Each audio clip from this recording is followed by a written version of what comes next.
বন্ধুরা, ঘি butter mould ছাড়াই একদম ঘরে থাকা সামান্য উপকরণে মাত্র 15 মিনিটেই সুপার টেস্টি সুপার খাস্তা বিস্কুটগুলো ঝটপট বানিয়ে নিতে পারবেন। লাগবে না মাইক্রোওভেন বা ওটিজি, সামান্য স্টিলের থালায় রান্নার কড়াইতে গ্যাসের চুলায় খুব সহজেই বানিয়ে নেওয়া যাবে। আর দেখুন বিস্কুটগুলো কতটা খাস্তা তৈরি হয়েছে, মুখে দিলেই মিলিয়ে যাবে। চায়ের সাথে খাওয়ার জন্য বা বাচ্চাদের স্কুলের টিফিনের জন্য দোকান থেকে কেনার প্রয়োজন হবে না। সম্পূর্ণ ভিডিও দেখতে থাকুন। রেসিপি ভালো লাগলে লাইক, শেয়ার, কমেন্ট ও সাবস্ক্রাইব করে পাশে থাকবেন। দেখে নেওয়া যাক আজকের রেসিপি। নমস্কার বন্ধুরা, আমি পাপড়ি পদ্মাবতী ফুড ক্রিয়েশনে আপনাদের সবাইকে স্বাগত। বিস্কুট তৈরি করার জন্য প্রথমেই আমি এখানে একটা মিক্সি জার নিয়েছি, দিয়ে দিলাম হাফ কাপ চিনি, আর একটা এলাচ আমি এখানে দিয়ে দিচ্ছি, তবে এলাচের দানাগুলো এখানে দিলাম, খোসাটা দেখুন বাদ দিয়ে দিয়েছি। আর নিয়েছি হাফ কাপ সুজি, এখানে যে কোনো দানার সুজি ব্যবহার করতে পারবেন, কোনো অসুবিধে নেই। এরপর ঢাকনা বন্ধ করে আমি এটা মিক্সিতে ঘুরিয়ে নেব।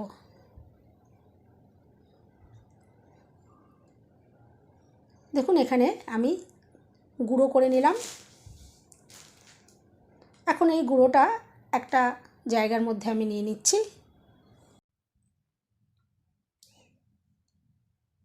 আর সুজি সম্পূর্ণ গুঁড়ো হবে না, একটু দানা দানা ভাব দেখবেন থেকেই যাবে, একদম ফাইন পাউডার হয় না। এরপর আমি এখানে দিয়ে দিচ্ছি 1 চিমটে নুন। অবশ্যই এখানে একটু নুন দেবেন, তাহলে মিষ্টির ব্যালেন্সটা খুব ভালো আসবে।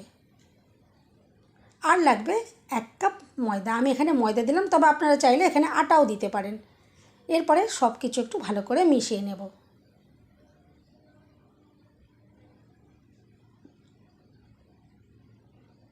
দেখুন খুব ভালো করে এটা আমি মিশিয়ে নিলাম। এরপরে আমি এখানে দিয়ে দিচ্ছি হাফ কাপ সাদা তেল। এখানে সাদা তেল আমি দিলাম, আপনারা চাইলে এখানে ঘি দিয়েও করতে পারেন। আর দিয়ে দিলাম হাফ চামচ বেকিং পাউডার। এরপরে হাত দিয়ে খুব ভালো করে মিশিয়ে নিতে হবে। আর যেহেতু এখানে সুজি ব্যবহার করেছি, বিস্কুটগুলো খুবই খাস্তা তৈরি হবে। এখন দেখুন খুব ভালো করে আমি এটা মিশিয়ে নিচ্ছি, আর এইভাবে একটু হাতে ঘষে ঘষে মিশিয়ে নিতে হবে। আর এইভাবে এত সহজে যদি বাড়িতে আপনারা এভাবে বিস্কুট তৈরি করেন, দোকান থেকে চড়া দামে কেনার কিন্তু কোনোই প্রয়োজন হবে না। বাচ্চাদের স্কুলের টিফিনও কিন্তু এই বিস্কুটগুলো যদি বানিয়ে দেন, বাচ্চারা কিন্তু খুবই খুশি হয়ে খাবে, আর খেতে অসাধারণ লাগে। আর চায়ের সাথে তো খাওয়ার জন্য আমাদের বিস্কুট বাইরে থেকে কিনতে হয়, বাইরে থেকে না কিনে এভাবে কিন্তু নিজের হাতেই বানিয়ে নিতে পারেন। দেখুন আমি খুব ভালো করে এটা মিশিয়ে নিচ্ছি। আর আগেই বলেছি, মেশানোটা যত ভালো হবে বিস্কুটগুলো ততটাই সুন্দর তৈরি হবে। দেখুন খুব ভালো করে আমি এভাবেই ঘষে ঘষে মিশিয়ে নেব। দেখুন খুব ভালো করে মিশিয়ে নেওয়া হয়ে গেছে। এখন আমি এখানে খুব সামান্য পরিমাণে নিয়েছি লিকুইড দুধ। এই দুধটা আগে থেকে আমি ঘন করে জাল দিয়ে ঠান্ডা করে নিয়েছি। আর এখানে দুধের পরিমাণটা খুবই কম লাগবে, খুবই সামান্য পরিমাণে দিলেই কিন্তু মাখা হয়ে যাবে। যেহেতু এখানে চিনির গুঁড়ো রয়েছে, এখানে কিন্তু লিকুইড দুধ খুবই কম পরিমাণে লাগবে। আমি প্রথমে অল্প একটু দিয়ে দেখুন মেখে নিচ্ছি, আর বারে বারে অল্প করেই দিতে হবে, একবারে বেশি দেওয়া যাবে না। দেখুন আবারও একটু আমি দিয়ে দিলাম, আর দেখুন এতটা লিকুইড দুধ বেঁচে গেছে, এটা আর লাগবে না। এখন দেখুন খুব ভালো করে আমি মেখে নেব। এখানে মেখে একটা ডো আমি তৈরি করে নেব। আর প্রথম অবস্থায় এটা শুকনো লাগলেও এটা কিন্তু মাখতে মাখতে ঠিক হয়ে যাবে। দেখুন একটা ডোয়ের মতো আমি রেডি করে নিচ্ছি।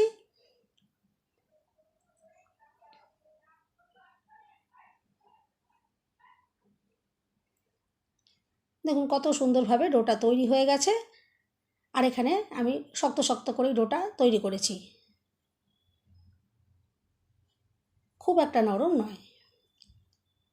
আর এটা মাত্র 5 মিনিট আমি একটু রেস্টে রেখে দেবো, বেশি রেস্টে রাখারও কোনো প্রয়োজন হবে না। একটা ওপর থেকে চাপা দিয়ে আমি এখন একটু রেস্টে রেখে দিচ্ছি। আর মিনিট 5 পর আমি এখান থেকে বিস্কুটগুলো তৈরি করব। সেই টাইমের মধ্যে দেখুন এখানে আমি একটা থালা রেডি করে নিচ্ছি। একটা থালা আমি স্টিলের থালা এখানে নিয়েছি, আর নর্মাল সাদা খাতার পাতা দেখুন এখানে গোল করে থালার মাপ করে একটু কেটে নিয়েছি। এখানে বাটার পেপার দেওয়ারও কোনো প্রয়োজন হবে না। আর একটু সাদা তেল দেখুন ওপর থেকে দিয়ে দিলাম, আর হাত দিয়ে খুব ভালো করে মাখিয়ে দেবো। আর এরকম সাদা খাতার পাতা তো আমাদের সকলের ঘরেই থাকে, তাই এক্সট্রা করে পয়সা খরচা করে বাটার পেপার কেনার কোনো প্রয়োজন হবে না। দেখুন এভাবেই যদি তেল মাখিয়ে দেওয়া হয় এটাই কিন্তু বাটার পেপারের মতো কাজ করবে। থালাটা দেখুন একদম রেডি হয়ে গেছে। আর মিনিট 5 দেখুন সময় এদিকে হয়ে যাওয়ার পরে আমি এখন বিস্কুটগুলো তৈরি করে নেব।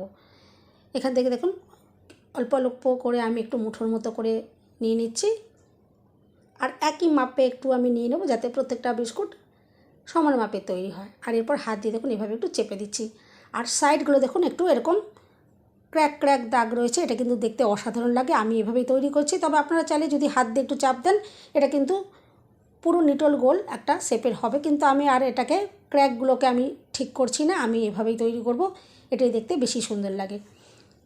একটা বিস্কুট দেখুন রেডি হয়ে যাওয়ার পর আমি আবার একটা দেখুন বিস্কুট নিয়েছি, আর এভাবে একটু পাতলা পাতলা করে তৈরি করলে খুব কম সময়ের মধ্যেই বেক করা হয়ে যাবে।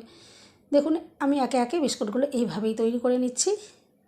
দেখে তো বুঝতেই পারছেন কতটা অসাধারণ দেখতে লাগছে। সমস্ত বিস্কুটগুলো দেখুন রেডি করে নিয়েছি। চাইলেই এইভাবেই কিন্তু বেক করা যেতে পারে, কিন্তু আমি এভাবে বেক করছি না।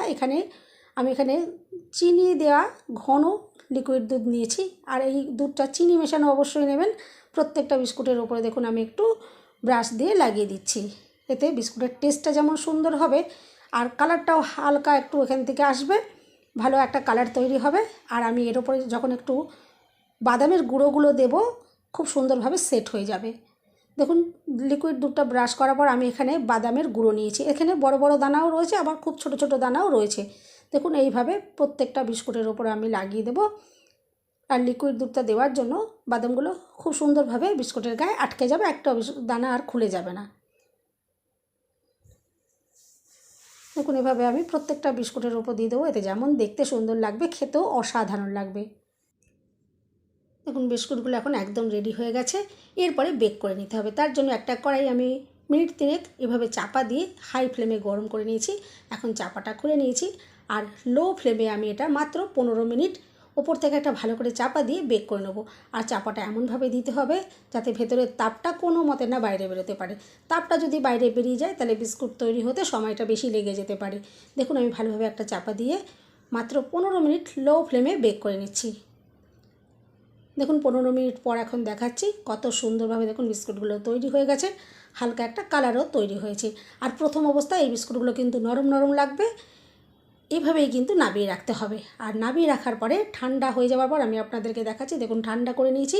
ঠান্ডা হওয়ার পর এগুলো কিন্তু সুন্দরভাবে সেট হয়ে যাবে, মুচমুচে আর খাস্তাও তৈরি হবে। আর দেখে তো বুঝতেই পারছেন বিস্কুটগুলো কতটা সুন্দর তৈরি হয়েছে। আর যেহেতু দেখুন আমি খাতার পাতার ভেতরে তেল মাখিয়ে তারপর দেখুন বিস্কুটগুলোকে তৈরি করেছি, আর কত ইজিলি এগুলো উঠেও যাবে, কোনো রকমের অসুবিধে হবে না। দেখুন কত সুন্দরভাবে বিস্কুটগুলো এখান থেকে খুলে নেওয়া যাচ্ছে। প্রত্যেকটা বিস্কুটই দেখুন কত দুর্দান্ত তৈরি হয়েছে, আর উল্টো সাইডের কালারটাও কিন্তু অসাধারণ এসছে। এরপরে এখান থেকে বিস্কুট আপনাদেরকে ভেঙে দেখাই যে ভিতর থেকে কতটা মুচমুচে খাস্তা তৈরি হয়েছে। আর আওয়াজ শুনে তো বুঝতেই পারছেন যে কতটা মুচমুচে তৈরি হয়েছে। আর এরপরে একটা বিস্কুট ভেঙে দেখাই। বন্ধুরা রেসিপি ভালো লাগলে একটা লাইক দিতে একদম ভুলবেন না, চ্যানেলটা সাবস্ক্রাইব করে পাশে থাকার অনুরোধ রইল। সবাই সুস্থ থাকবেন, ভালো থাকবেন। দেখা হবে নেক্সট ভিডিওতে। ভিডিওটা শেষ পর্যন্ত দেখার জন্য সবাইকে রইল অসংখ্য অসংখ্য ধন্যবাদ। আর বিস্কুট দেখে তো আপনারা বুঝতেই পারছেন যে কতটা মুচমুচে আর খাস্তা তৈরি হয়েছে, মুখে দিলেই মিলিয়ে যাবে। চায়ের সাথে খেতে তো অসাধারণ লাগে। বাচ্চাদের স্কুলের টিফিনে এভাবে বানিয়ে দিতে পারেন, বাচ্চাদের কিন্তু ভীষণ পছন্দ হবে।